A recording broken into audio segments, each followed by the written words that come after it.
আসসালামু আলাইকুম। দেশ এবং দেশের বাইরে থেকে যে যেখান থেকে আমার এই ভিডিওটি দেখতে পাচ্ছেন সবাইকে জানাচ্ছি আন্তরিক অভিনন্দন, প্রীতি ও শুভেচ্ছা। আজকের বিষয়বস্তু হচ্ছে যুদ্ধ নয় শান্তি।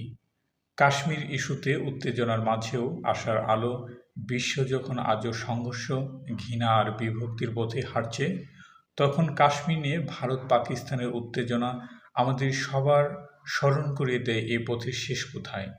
সম্প্রতি পাকিস্তানের সেনাপ্রধান আসিফ মনির কাশ্মীর নিয়ে একটি শক্ত বার্তা দিয়েছেন, যার বক্তব্য জাতীয়তাবাদী সুর থাকলেও প্রশ্ন থেকে যায় এই উত্তপ্ত বাক্য বিনিময়ে ফল ভোগ করবে কে।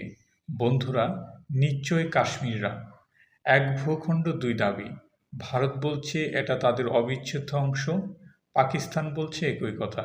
কিন্তু দুই রাষ্ট্রের শক্তির লড়াইয়ের মাঝখানে পড়ে যায় সাধারণ কাশ্মীররা। তাদের জীবন আজও নিরাপত্তায় ভরা। আমরা ভুলে যাচ্ছি দুই দেশের হাতে পরমাণু অস্ত্র রয়েছে। এমন পরিস্থিতিতে আমাদের সবার প্রথম চাওয়া হওয়া উচিত শান্তি। এই ভিডিওর মাধ্যমে আমি বলতে চাই, আমরা যুদ্ধ চাই না। আমরা চাই না যেন কোনো মা তার সন্তানকে হারায়, কোনো শিশু ভয় নিয়ে ঘুমাতে যাক, বা কেউ কেবল দেশপ্রেম প্রমাণ করতে গিয়ে জীবন হারাক।